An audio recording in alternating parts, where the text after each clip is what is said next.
and who always has your best interests and has your back.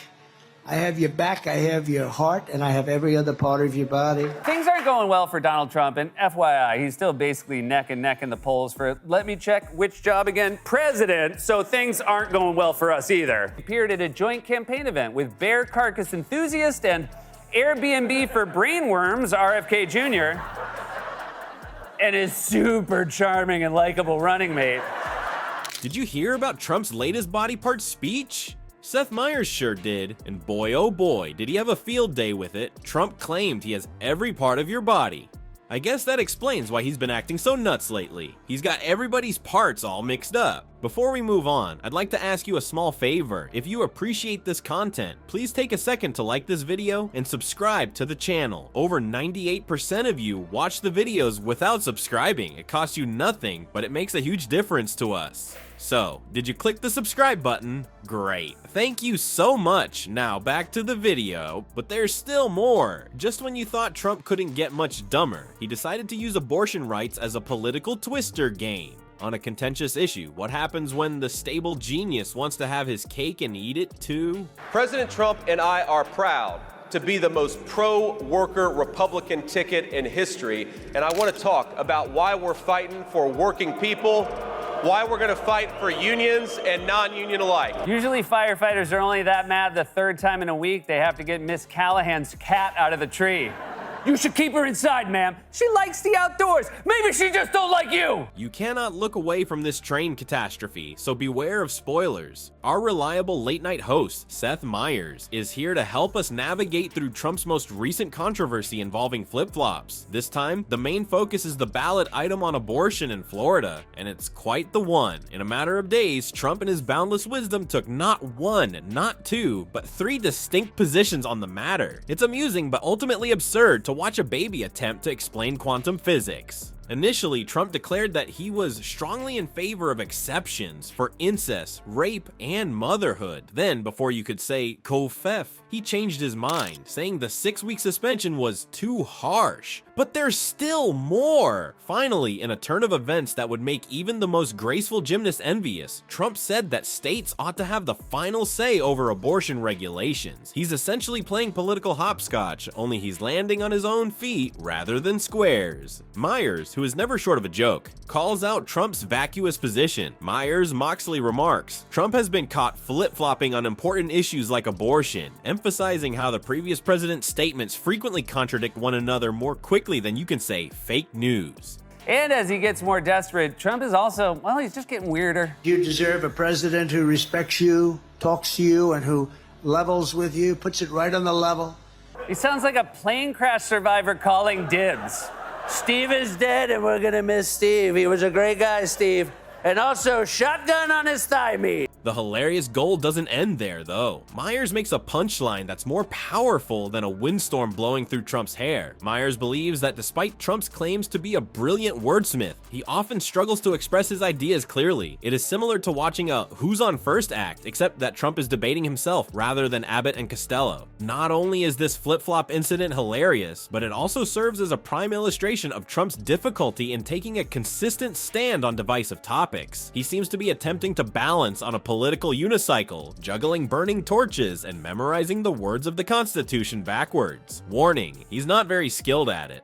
However, why should we be interested in Trump's linguistic stunts? Aside from its apparent entertainment appeal, it serves as a sobering reminder of how crucial clear and consistent leadership is. There are severe concerns about a prospective presidential candidate's capacity to govern a nation when they are unable to maintain a consistent stance on an important topic like abortion rights. Not to be overlooked is the effect on voters. The perpetual state of confusion that Trump's flip-flopping causes in his fans is akin to attempting to follow a GPS that recalculates every 5 seconds.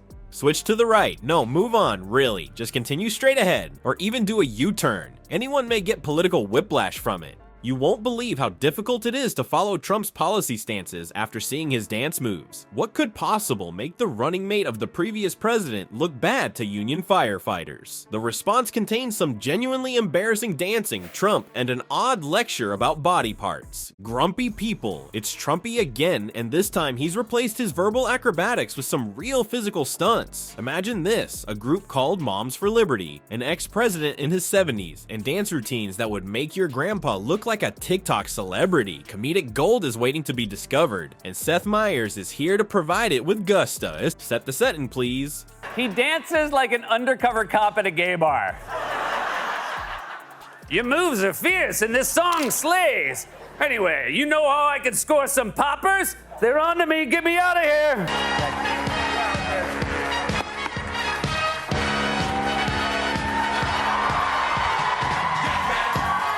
That's how a 70-year-old warms up for pickleball. A 70-year-old, by the way, 8 years younger than Donald Trump. Oh, is age not a problem now? Union firemen heckled Trump's running mate during a recent campaign event. Whoa, what a challenging group of people. Don't worry though, Trump has a surefire way to win them over, which involved interpretive dance. Alright, so perhaps not interpretative exactly, but definitely interpretable. Ever the quick with a joke, Myers likened Trump's dance to that of an undercover cop at a gay bar. I'm not sure about you, but I'm very certain that wasn't the tone that Trump was looking for, unless he's attempting to target the awkward dad at a wedding crowd, that is. Then Donnie, task done. Hold on, things get better. Trump's actions, according to Myers, are more akin to a 70-year-old warming up for pickleball. That's a sight you'll remember for a while. Is it not obvious to you? Before a furious game of America's favorite retirement community sport, Trump is seen stretching out those stumpy fingers while sporting a MAGA hat and tennis whites. This is when the exciting part starts. Biden, who frequently receives criticism for his age, is only 8 years older than Trump, but age doesn't seem to be a problem when Trump is performing the Mar-a-Lago Macarena. People, it's like witnessing a political double standard at work. When Biden trips over some stairs, it makes headlines. Even though it's simply another Tuesday, Trump dances as if he had ants in his pants. But let us not overlook the setting of this spectacular dancing performance. Everyone lost their minds because Biden was old and sometimes hard to follow. Now this old-ass dude's talking about every part of the body like a grandpa that can't decide what piece of the turkey he wants for Thanksgiving, and it's all, well, a lot of people like him, so. Thrashing around like he just fell in the pool at a Labor Day barbecue. Yeah, you want to see what that looks like? Here you go.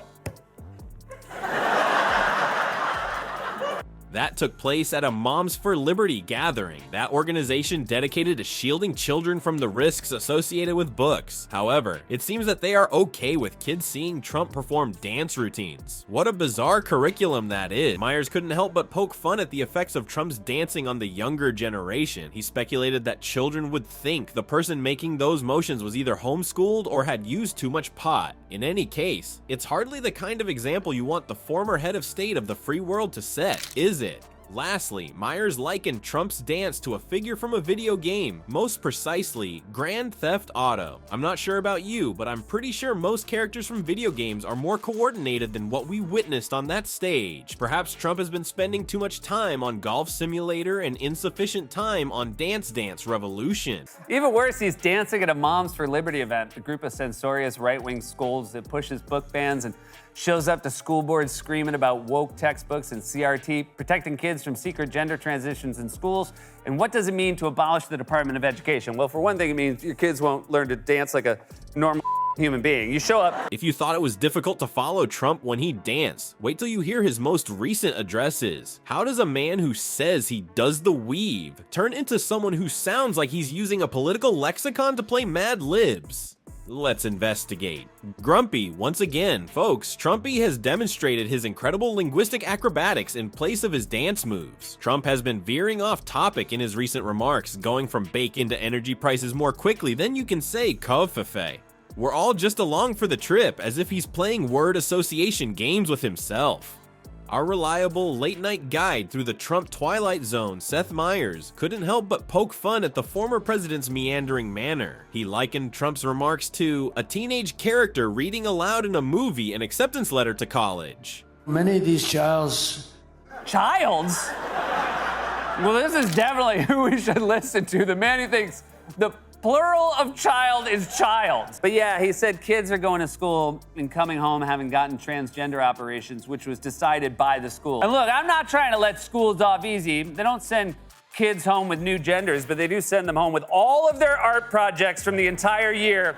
And what the to that? Dear Matthew, blah blah blah, impressive grades, blah blah, impressive extracurriculars, blah blah blah. Can't you just picture it? Too costly bacon, blah blah blah. Greetings from Harvard. Hold on, things get better. In all his orange-tinted brilliance, Trump can brazenly declare himself to be a brilliant wordsmith. You know, since nothing screams brilliant like grammatical errors and mispronunciations of simple words. The ever-ready Myers drew attention to the absurdity, saying, "You don't mispronounce one word? You believe that child's was the plural form of child. Who are these English professors you hang out with, by the way?" In relation to children, let us pause to admire the masterful use of grammar in Trump's speech. He exclaimed, "Many of these children, and grammarians all across the world grabbed their red pens." It seems as though he's attempting, one garbled plural at a time, to rewrite the English language. But people, don't worry, Trump's distinctive speech style has a very sensible explanation. As the man himself puts it, I weave. Are you familiar with the weave? I'll cover around 9 distinct topics, and they all tie together quite well. Yes, the well-known Trump weave. It resembles a linguistic tapestry. That is, if a drunken spider on roller skates woven the tapestry. Never one to allow a good joke go unpunished, Myers felt forced to call out the ridiculousness of Trump's assertion. I feel like he's doing his usual shtick, but he's just leaving out the transitions. Myers remarked, Trump's talks resemble a game of connect the dots where the dots haven't been numbered. In only 3 phrases, try to figure out how we went from bacon to nuclear war. Folks, here's the really good part. Trump's rhetorical stunts have us all chuckling, but this comic act has a darker side. This man aspires to be president once more, a man who thinks he knows every word, but who finds it difficult to put them together in a meaningful sentence. It's entertaining to watch, but you wouldn't want a kid running your living room, let alone the entire nation, when they try to construct IKEA furniture. What then have we discovered after watching the most recent Trump Says the Darndest Things episode? To start with, we now know that the former president's command of the English language is as solid as his hold on hairspray during a whirlwind. We now know that, in Trump's world, grammatical standards are more like suggestions than requirements for coherence.